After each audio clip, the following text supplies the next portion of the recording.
Good evening. The May 23rd, 2016 meeting of the Agenda Charter Committee will now come to order. Will the clerk please call the roll? Chairwoman Conley. Here. Mr. Delahanty. Here. Mr. Moyo. Here. Ms. Taylor. Here. Mr. Wilcox. Here. Is there anyone signed up for public forum? Yes, there is. When I call your name, please come forward to the podium. You will have 2 minutes in which to address the committee, and please conclude when the buzzer sounds. Our first speaker is Chris Fish.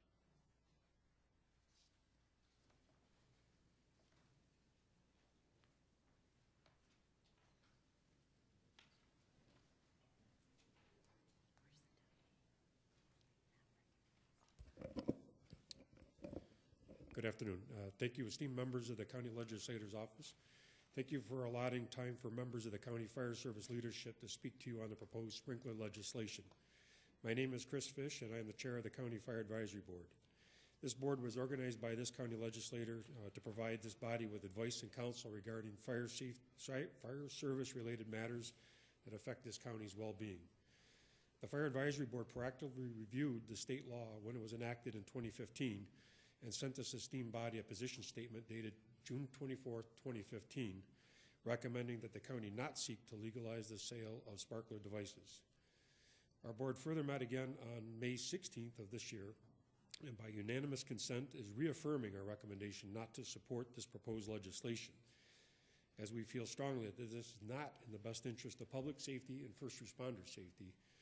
Again, thank you for the opportunity for our advisory board to provide you our expert guidance on this topic. Our next speaker is Christopher Dunne.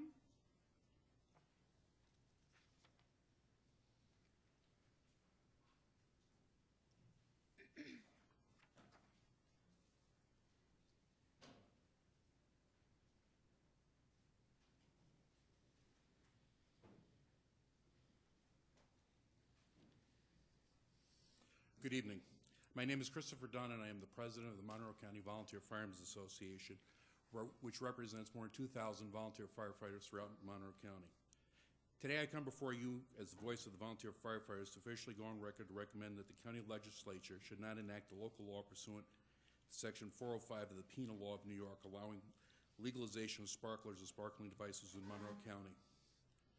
The firefighters of Monroe County feel that the legalization of sparklers and sparkling devices will increase the number of unwanted fires injuries within the county.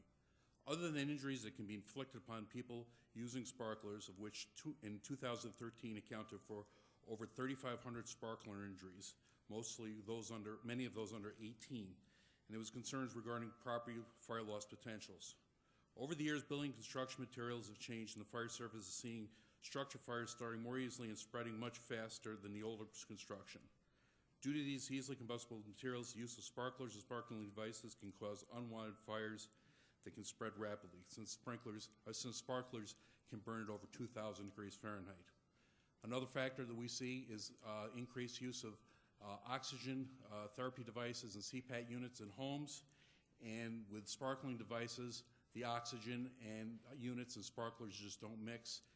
In 2003 to 2005 statistics, there were 182 reported house fires nationwide, with 1 in every 4 of these instances resulting in death. Smoking was a leading cause, with spark-producing devices coming in second. The last thing is that since sparklers can only be sold during 2 time frames during the year, there is potential the homeowners will start stockpiling the sparklers and sparkling devices, and the law does not limit the amount of sparklers that can be stored in a residence. So that can be used during its non-sales periods. This poses a risk not only to the homeowner, but also becomes a firefighter safety issue. There are also other concerns with the sparklers that may be used in outdoors with brush and dry vegetation that could lead to large brush fires and can spread to burning buildings. This is why the Monroe County Firemen's Association urges you not to pass this proposal. Thank you. Thank you. Our next speaker is Brian Koster.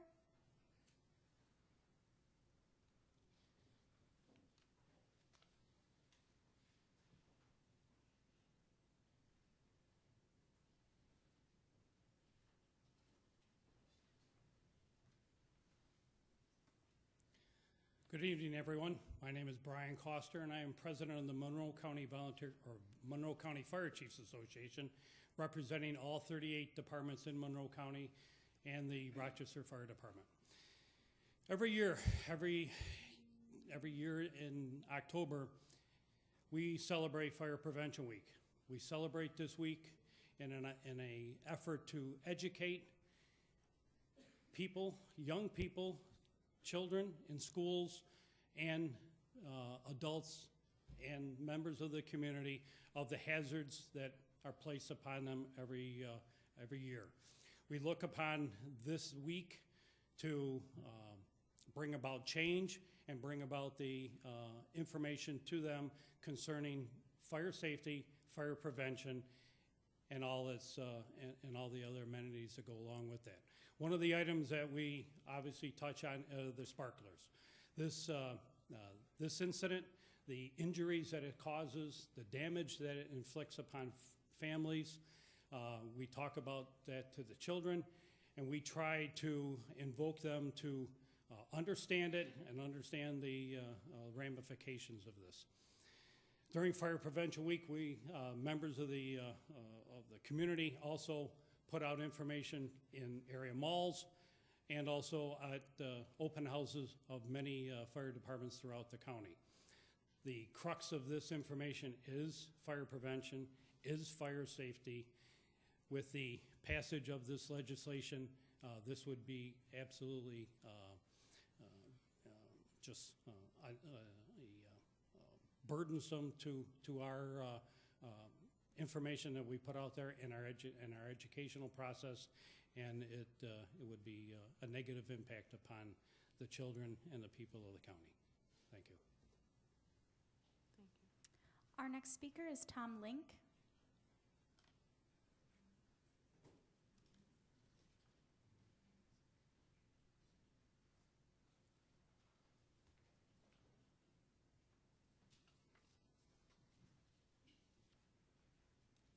Good evening, ladies and gentlemen. I appreciate your time and effort listening to our concerns.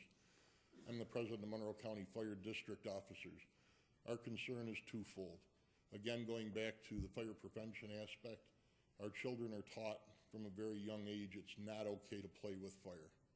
They emulate their parents. They say, oh, sparklers are for the adults, they can handle them. Children emulate their parents. They will see them, they will do as they do. Secondary to that, even a nuisance wildlife type fire caused by a carelessly discarded match or sparkler will end up in my fire district ending up rolling nearly $1 million in fire apparatus to respond just to a nuisance wildlife fire. Small grass fire, brush fire, whatever. So with that in mind, we appreciate the time and effort that you folks put in, and I hope you support the fire districts and all the fire agencies that are here today. Thank you. Our next speaker is Julian Rayburn.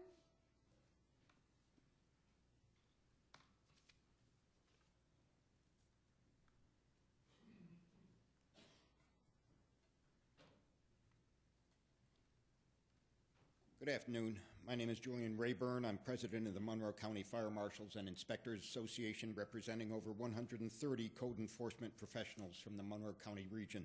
I'd like to thank you for giving us the opportunity to speak in regards to the legislation permitting sales and use of certain pyrotechnic devices. I've come here today to speak on concerns we as fire marshals and code enforcement officers have about this vague and ambiguous lifting of parts of New York's fireworks prohibition. These items will be sold legally from June 1st through July 5th and December 26th through January 2nd of each year, according to Part 1228.3 of the Uniform Code of New York State. Quantities of which there are no restrictions or limitations may be purchased during that time and stored in any building. We in the public safety sector have a problem with the lack of reportable amounts and knowing where and how much is being stored. In his press release of June 19, 2014, Majority Leader Morelli touted the passage of the legislation allowing these sales by stating, "This is a matter of trusting our citizens to be responsible for their own actions and for the safety of others." He also called them low-risk sparkling devices. Studies have shown otherwise on both counts. The passage of Senator Morelli's legislation prompted New York State to amend Part 1228 of Title 19 of the New York Code Rules and Regulations by adding the new Section 1228.3 to read as follows. The provisions of this section shall govern the possession, manufacture, storage, handling, sale, and use of sparkling devices. Any buildings or structures where sparkling devices are manufactured, stored, handled, sold, or used shall be subject to the provisions. They're ground-based or handheld devices. The ground-based and handheld devices produce a shower of white gold or colored sparks as their primary pyrotechnic effect. Additional effects may include a colored flame, an audible crackling effect, an audible whistle effect, and smoke. Party poppers, which come in the shape of toy pistols or champagne bottles. The storage of these is any quantities. How are we going to limit the quantities when we are not privy to the quantities purchased? And with what manpower is this going to be enforced? As can be seen by these regulations, these can be inherently dangerous heat and flame-producing units. There's apparently ample information available that would reason enough for other population urban counties, including Erie, Onondaga, Albany, and others, not to opt into this impractical law. Again, we thank you for the opportunity to speak on behalf of the citizens we serve. Our final speaker is Paul Schwartzman.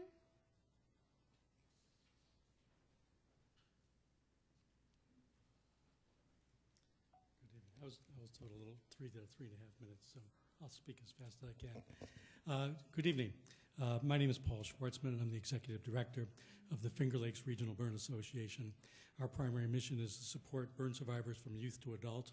We sponsor an annual summer camp, Camp Courage, for burn-injured children. We also have programs for young adult and adult burn survivors.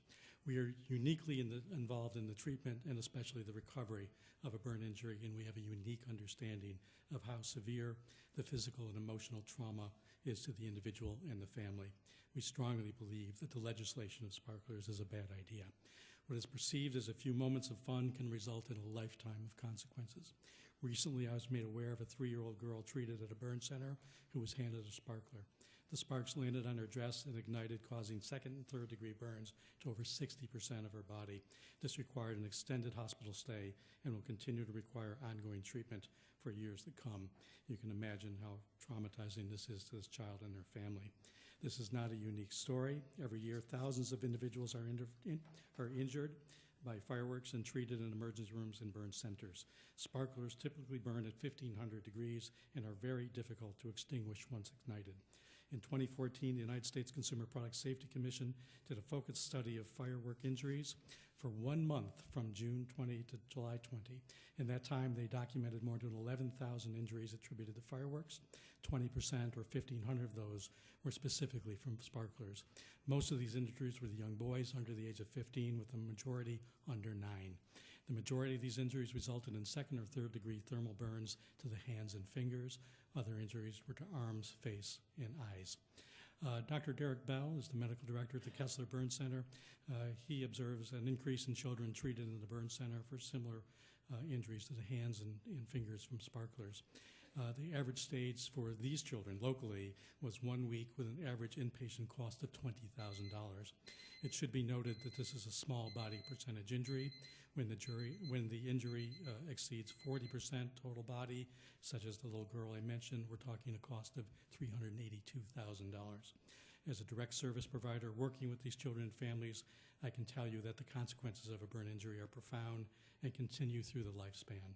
Imagine having lost fingers or use of your hand and going to school. Other children can be very cruel and tease others that are different. Imagine wanting to ask someone on a date or applying for your first job. These milestones can be difficult for all, but when we add the complication of a burn injury, it is greatly magnified.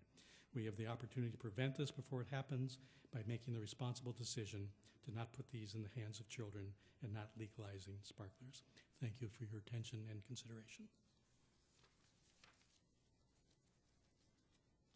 Is there anyone present who is not?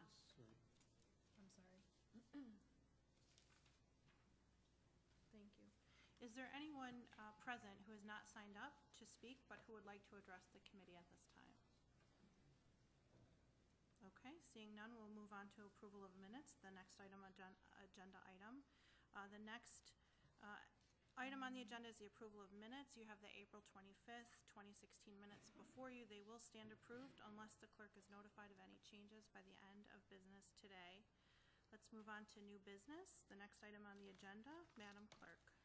Referral 16-0155, 2016.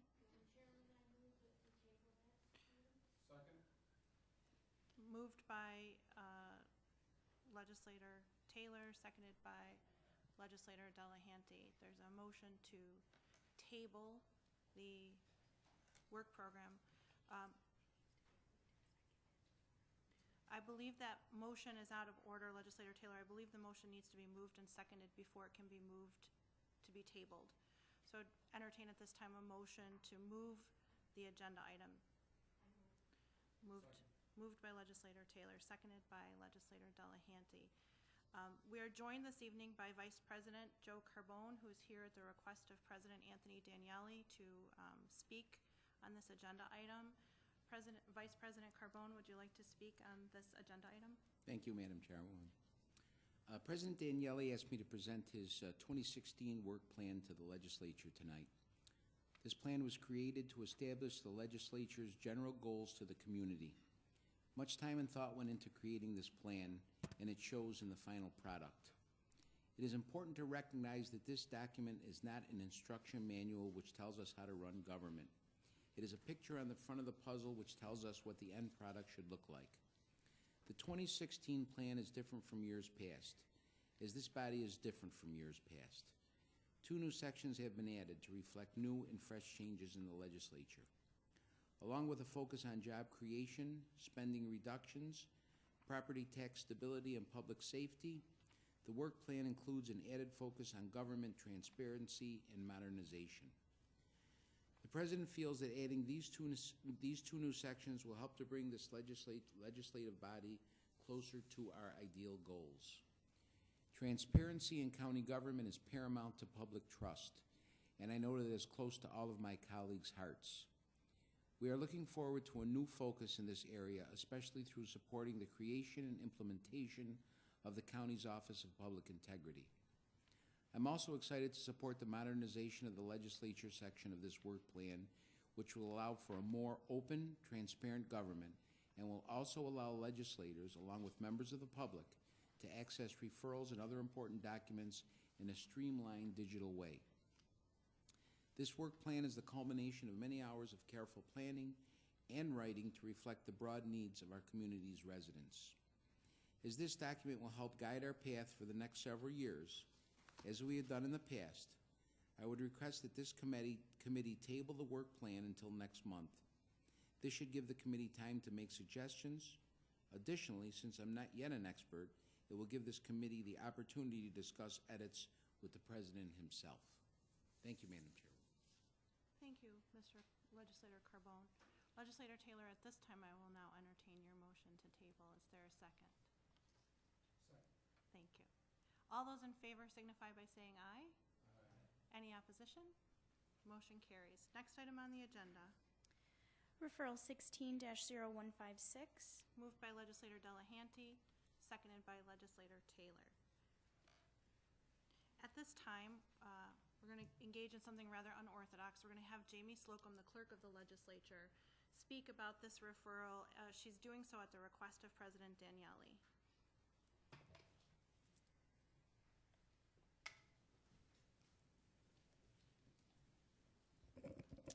Thank you, Madam Chair and members of the committee. President Daniele has asked me to speak on his behalf regarding the referral you have before you tonight. In January, President Daniele asked me to look into a paperless option for the Legislature. As many of you know, the clerk's office and even the legislative offices provide numerous amounts of paperwork to legislators at both committee and full legislature meetings. These papers often get misplaced, thrown out, or left behind. My mission was to find a solution that would reduce waste and increase transparency in the process in such a way that was cost neutral or would yield possible cost savings to county residents. Before I dive in, I want to thank members of the minority for meeting with President Daniele and I a couple of weeks ago to discuss this exciting proposal. I would like to give you a brief background of this project, and I'm available to answer any questions members of the committee might have. The referral you see before you tonight does a couple of things. First, it allows for changes to the rules of the legislature to allow for electronic distribution of materials to legislators. As you've seen, there are two proposed rule changes for the rules of the legislature. One which amends section 545-25 to allow for the electronic and/or paper copies to be provided by the clerk's office to legislators. It also adds section C to 545-26 to the rules, which enables the electronic distribution of full legislature and committee materials. And I just want to note that if a legislator would still like to receive paper communication on meeting days, they are entitled to by simply submitting a written request to the legislature clerk's office. Second, the referral before you tonight authorizes the president to pursue the purchase of devices and software for all distribution of meeting materials. Currently, everything is in-house, so there's no need for contracts. This proposal, however, is right around the threshold for needing legislature approval, so in being prudent, President Daniele wanted to bring the proposal in its entirety to this committee and legislature for approval. Now, Madam Chair, I'd like to briefly provide you with some highlights of the project to date that will hopefully answer most of your questions, but again, I will be available for questions from the committee if any do remain. First, we'll talk about cost. We are asking for permission to spend up to $30,000 on this project. At this point, we are anticipating spending less than that. The total cost of the project currently, as is estimated to be approximately $25,000. We plan to operate the devices for 5 years before they need to be replaced. So we are assuming the annual cost of the devices to be approximately $4,000, and we will be spending $5,500 a year for licensing of the software. We estimate that there are current costs of approximately $8,500 a year of direct costs for the clerk's office, including paper, staff time, printing charges, maintenance of machines, etc. Initially, we will spend about $25,000 with a recurring cost of approximately $5,500 moving forward in each budget year. Second, Wi-Fi access. The President's office has currently updated wireless access on the 4th floor. There have been access points installed in the legislative chambers, the clerk's office, the majority and minority, and President's offices. The installation was an improvement that was needed to be done regardless of this project moving forward. However, with the new updates, we do anticipate there will be enough coverage on the 4th floor to support this project. Next, I'd just like to give you an update on the software, where we're at today. When we initially began discussing this, we were contacted actually about a program that was being used in Chemung County, and they've been using this software since 2008. In addition to this software that Chemung uses, I've also reviewed numerous additional vendors looking for a software solution that would provide what we need for a cost-effective price. And at this point, we are looking to move forward with Chemung County's solution, which is called Novus Agenda by Novus Solutions. Novus Agenda is a web-based program, will be accessible to legislators on any device, anywhere. All you will need is your unique login. The software is customizable, so it will look like our current agenda and minutes. And once a legislator is logged in, they will click on a meeting. The agenda will appear with hyperlinks to each item on the agenda. The agenda and individual items will be viewable on a convenient split screen, and Novus Agenda will allow for searchable text and personal annotations to be made, which will remain user-specific. I'd also just like to mention that if for some reason we chose in the future to no longer use Novus Agenda, we will retain all of the information that we put onto that program. The devices. So at this point, we've chosen to move forward with a web-based program, so we were not restricted when it came to specific applications and operating systems. So we've actually identified a HP Pro Slate with a case and attached keyboard for the rollout. And if you give me 1 second, I do have an example to share with the committee.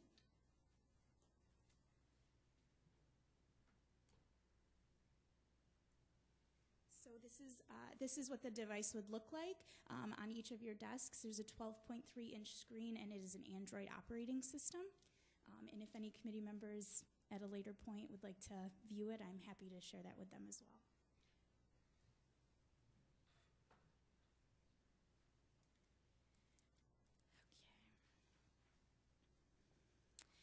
So legislators will each be provided a device that would be registered to their district number. These devices would be available to legislators while they're conducting business on the 4th floor of the county office building. They will not be take-home devices. At the conclusion of each meeting, the devices would be returned and stored in the legislature clerk's office, and additionally, each office, meaning the clerk's office, the majority, and the minority office, will be provided a device as well. Training.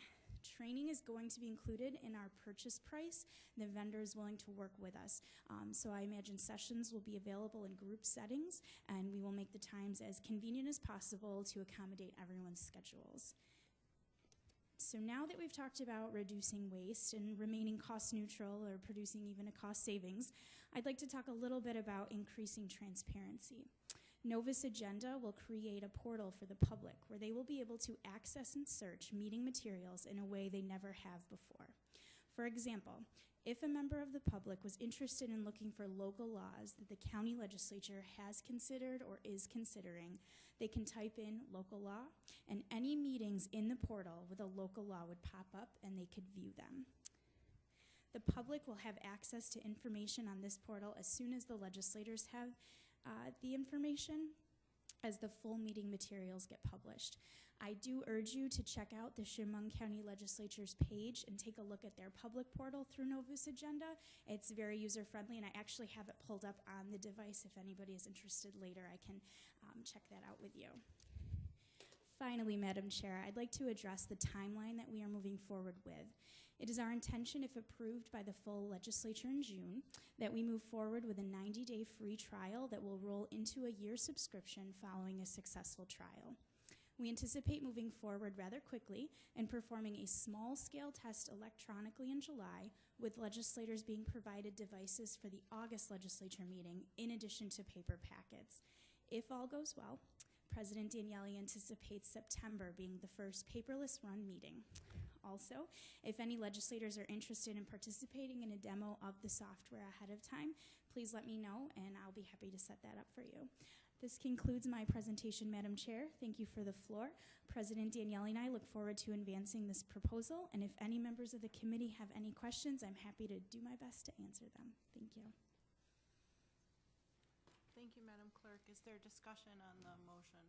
Legislator Moyo. Regarding the search function, thank you, Madam Chairman. Through the chair and to Ms. Slocum, the search function, will that start from now going forward, or would it go into the past? Through the chair, yes, it would be moving forward from when we start Novus moving forward. Okay, and regarding any note-taking that we do on the device, because it's a governmental instrument, would those notes be foilable? That's through the chair and to the clerk. Through the chair, I'm not a FOIL expert. I would defer to our FOIL person in the county administration, but I would imagine that anything performed on these devices would be subject. Okay, thank you. Is there any further debate or questions? Legislator Wilcox? Through the chair. With the current public website where the public can actually go to the clerk's website and look at the chair, would that be unchanged, or would this replace that? Through the chair, my understanding of how we would roll this out is that anything that's currently found on the county website on the legislature's page would remain there, similar to how we did with the video rollout when that changed.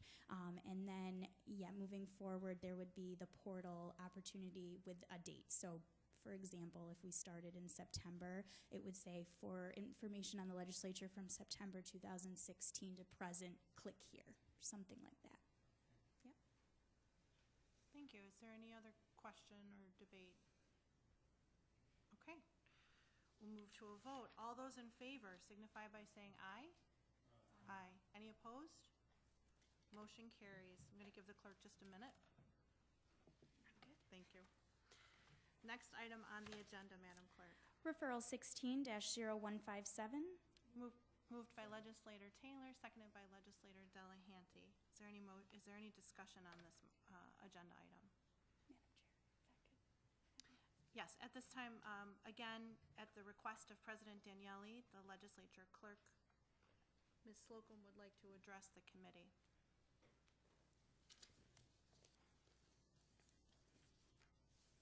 Thank you again, Madam Chair. And this referral hopefully will not require as long of a presentation as the previous one. Again, President Daniele asked me to speak to this referral in his absence. As many of you have read in the referral before you tonight, New York State passed an amendment to municipal home rule law and allows counties to authorize email delivery of local laws to legislators by passing a resolution. In going paperless, President Daniele and I felt that opting in would allow the clerk's office an additional means for providing local laws to legislators. I just want to make sure that the committee understands that local laws will still require the 10 days to be presented to legislators before final passage. This referral simply allows for another mode of delivery. So we do anticipate using the legislators' email addresses, which are available on the county website currently. And if the committee, again, has any questions, I'm happy to answer them to the best of my ability. Thank you. Is there any question or discussion? There being none. All those in favor signify by saying aye. Aye. Aye. Any opposition?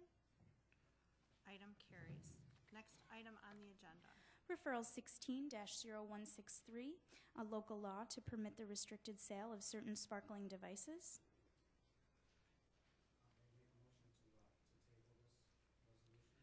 Legislator Wilcox, we have to move it and second it before it can be tabled? Moved by Legislator Wilcox, seconded by Legislator Moyo. Since the author, if I may, Please, go ahead. since the author of the bill is not here to attend today's meeting, I ask that I'd like to move to table this referral until such time as the sponsor can attend the committee meeting, explain his bill, and address the concern that's raised here tonight, as well as any questions the committee members may have. I would second that motion. Okay, the motion to table is seconded by Legislator Moyo. All those in favor signify by saying aye. Aye. Item is tabled. At this time, there is no other matters before the committee, so that at this time, the committee will stand adjourned until June 27th of 2016. The next meeting of the Agenda Charter Committee will be Monday, June 27th at 5 p.m. Thank you.